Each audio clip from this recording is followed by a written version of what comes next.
Do you want to trade school? Do you want to learn some skills? What income streams could we get going now while you're young? And we're even looking and talking about that with our 15-year-old and our 16-year-old. Our 18-year-old now currently has 3 income streams that he's building and growing, and he's working on his 4th that's coming very soon.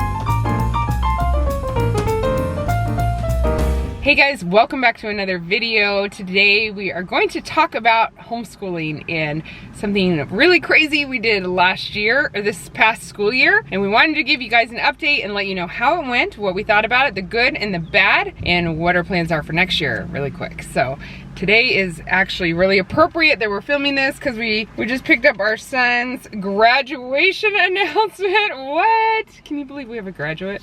Oh boy. It happened so fast. He's been done with high school for like almost 2 years. Yeah. He did have a couple of things to do at home though. Yeah, there's the other side. Yeah, he had a couple things to do at home, just very little left. Belle's actually been done since, she's been done for a year too, just with a few things left. But we just made a decision a couple years ago that we would probably just graduate them when they are at the age that their peers are graduating, just to make sure they stay home. and hopefully have also some general ed maybe done by then. That's the goal. Yeah, so they've that been they doing have classes. maybe 2 years in, if possible, somewhere in between, a year to 2 years of junior college. Yes, they've both been doing stuff for sure, besides what would they do with us. But we wanted to give you a little update on how it's been going at our house and just the changes we made. So this last year we did a very relaxed school year, I would say, with our curriculum. Relaxed curriculum, yeah. Relaxed I think they were curriculum. schooling, just not your traditional curriculum. That's true. Yeah. It's something we really I felt... hope they were schooling. They were learning something. Hey, it's something we felt really strongly to do in the summer, and it was kind of scary for me. I've been homeschooling all the way. Our kids have never been in a traditional school setting, and I'm used to doing that curriculum every day. Checking the box. Checking the box. We do year-round school, so we do like 6 weeks on, 2 weeks off, and we just plow through it 4 days a week. We've always done 4 days a week, but we just always had very full school days. Some things were changing in our lives and our ideas about things. We thought, you know, let's step back for a minute. All our kids are really, obviously, they were all pretty much done with school at 16, so they're all plenty ahead. We have time, and so we just decided to do something very different. We put our curriculum into 2 days a week, and as kids were finishing up subjects like finishing books, I gave them the choice whether they wanted to continue to the next book or just take a break from that subject for a while. And a lot of my middle ones definitely took a break. So as we went through the school year, their curriculum became less and less full too. My older ones definitely kept going more, especially specific subjects. Especially Luka, who was in high school but not done like Judah and Belle. So it was interesting. It was hard for me. I would say just because I'm used to checking the boxes and doing things by, by the book, I would say.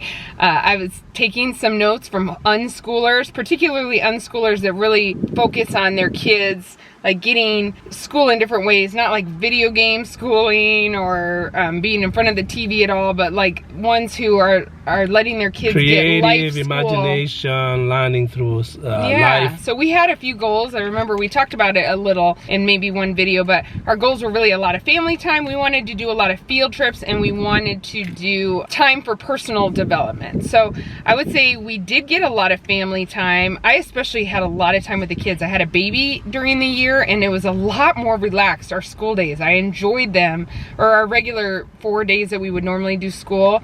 It was really relaxing. I got to spend a lot more time with my young kids. I didn't feel so stressed about trying to get school in while dealing with toddlers and the baby. I really enjoyed that part after I let myself enjoy it.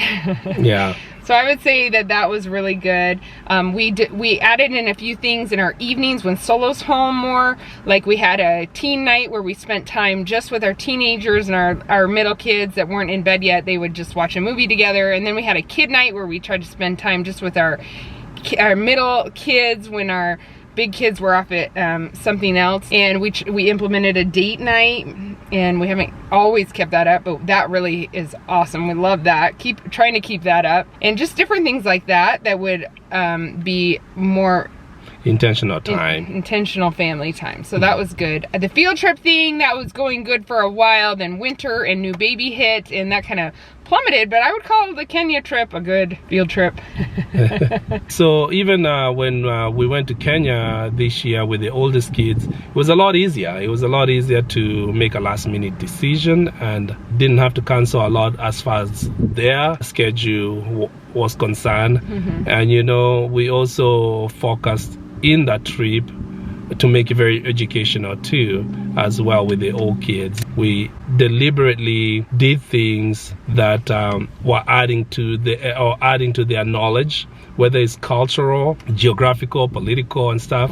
We talked about a lot of different things. So I felt like as much as it was a relaxing time, family time, it also was a broader educational opportunity. It was a good time for the kids, the older kids, to spend really quality time with him, who's busy a lot of times during the day. And then also, anytime our kids can travel, we count that as educational, because there's a lot of times kids don't even get a chance to see much of the world. I want our kids to see as much of the world as possible. It gives them such a great understanding. Yes. Yeah. A perspective on so much more than their own small little worlds, and it helps them. I think it goes really far in life, probably farther than almost anything. Absolutely. Yeah. People, you could tell when you meet people that have traveled, are well traveled, that understand different cultures, even within the country. You know, just moving from one state to another and traveling that way. There's just a perspective that people have that's different than a very myopic view about life and people in general.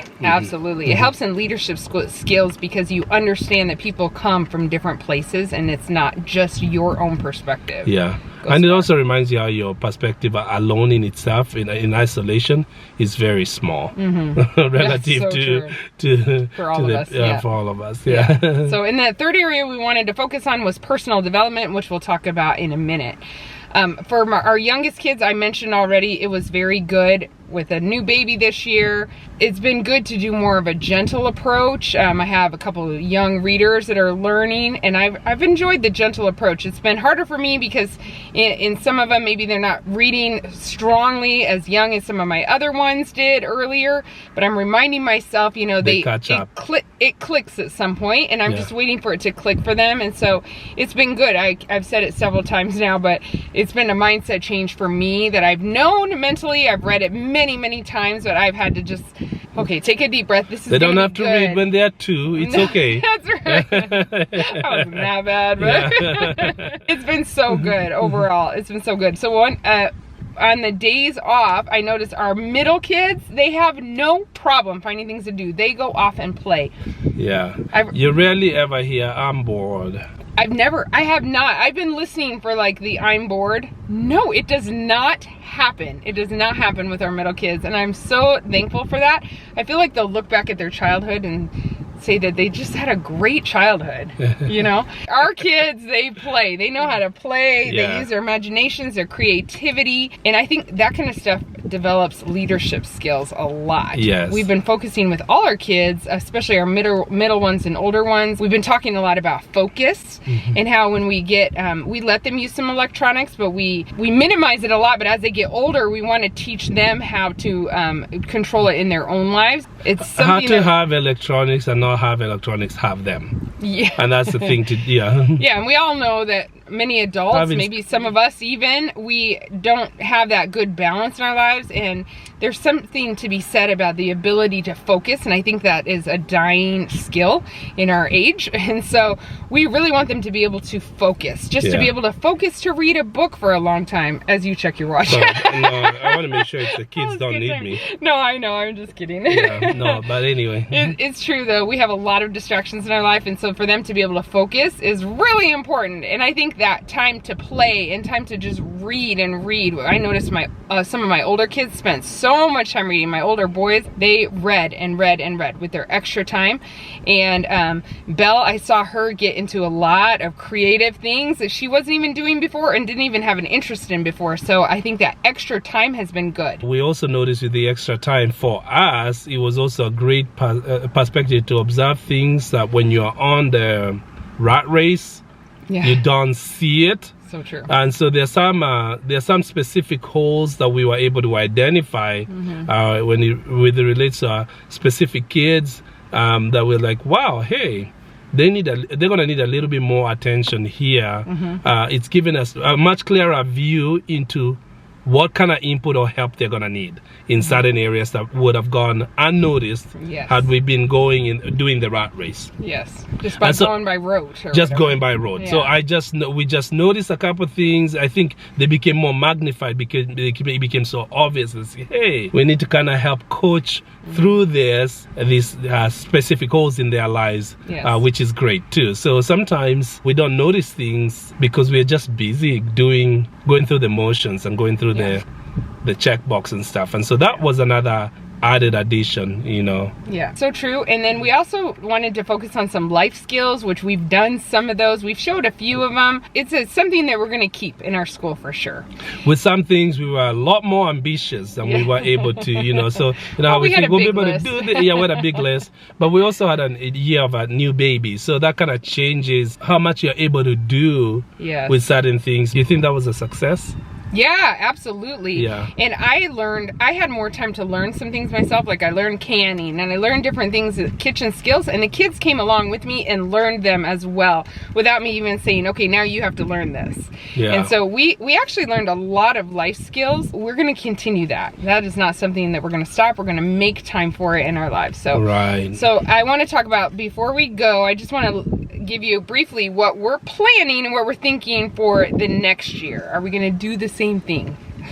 I think the biggest thing that this year has done is it has switched some of our goals in homeschooling, goals for our kids as they're transitioning from our house and our home school into the real world and what they're going to do and how they're going to provide for themselves and their future families. We talked about how we've been working with them on life skills and focus and leadership skills a lot. I think if their ability to focus will make them leaders more almost automatically, just that ability to really focus and learn and also be empathetic toward people. Those kind of things all work together to go far for them. When we're looking at school and what they're doing for future school, we want them to really know what they're doing before they get into a program, a school program. College, we're talking about college here now. Because there's so many kids that actually young people, sometimes they're old people, where they're so far into a program, spend so much time and waste so much money before they decide to take a complete different direction as it relates to college. And that to me is wasted time. I think older teens have a lot of capacity. They have a lot of ability to learn and to work and to even run businesses, or even at least be involved in business and learn. And so if a if a young person is not ready or sure about what they want to study, to me, I think for us, one of the things we've realized is if they get some of their general ed, is really steering them towards work, businesses, and actually thinking in an entrepreneur type of sense. Whether they have to go and work for somebody and learn some skills from that, but not be closed into just one set mindset of a 9-to-5, working for someone, punching the clock, but thinking more of multifaceted, having multiple streams, passive and maybe some passive income as well. That kind of entrepreneur mentality. Yes. So before, maybe our focus was a little more, okay, what are you going to do in college? You need to know it all by age 17 and a half so you can apply for all the scholarships and get in the program. And now we're looking a little more like, okay, let's focus on, if you're not sure yet, that's okay. You don't have to know your whole life plan at 18, really, or 16. But let's look at getting multiple income streams going. I mean, that's what's been so successful for us. So I don't know why we didn't see it very clearly earlier, but multiple income streams has made such a huge difference for us. And it really takes that ceiling off of what your income can be. And hey, if you want something like law that requires that education, great, let's go for it.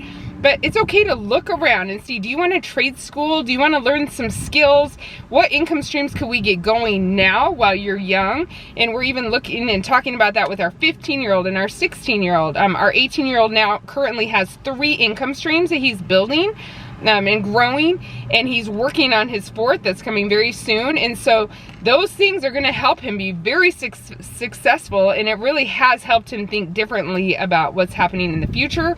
We'd like all of our kids to just go in with that more broad possibility, I guess. And then the ability to also control your destiny, and not be necessarily be bound by someone else. And it might be, employment could be what the future holds. And some people do very well on the employment side, but you could also be employed and have multiple streams. You could be a professional and have multiple streams, and that's kind of the kind of mentality we want them to have. We've done it in our lives, like Sarah said, in being able to control income.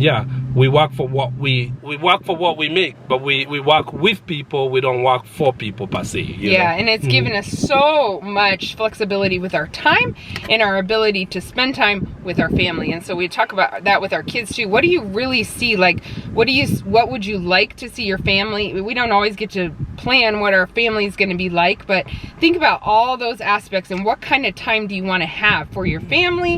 What kind of flexibility do you want to have in your life? And so we've been just looking at things. I think this year has helped us just look at things with a different perspective and not just go by necessarily the route that our culture says you have to talk about college, and then you search for colleges at age 17 and apply for all the scholarships and get in and blah blah blah. And not that those things are bad if that's what our child wants specifically, but we're just looking at it in at a an bigger earlier picture. age than maybe we would have done. You know, we want, like, maybe before we were closer to the mindset of, hey, finish school and then we'll do this, versus, hey, we'll get you going in your business. You could do school while you're still working and maybe running business, and even having passive income that doesn't necessarily require very big oversight in terms of your time, but having the ability to use your gifts and talents to make a living, even if you are a student. Yep, so our kids are building income streams at a young age and learning entrepreneur skills at a young age, and we're really happy about that. This next year, we're gonna do a combo. We're doing 3 days of curriculum a week. We need to bump it up a little bit, but I still wanna have all that extra time. So that's what our plan is this next year. Some of our kids are doing a co-op for our high school kids for some extra classes, and it's gonna be good. We'll take you along as always. Thank you guys for watching today. Thank you guys. We'll talk to you soon. See you. Bye. Bye-bye. Bye.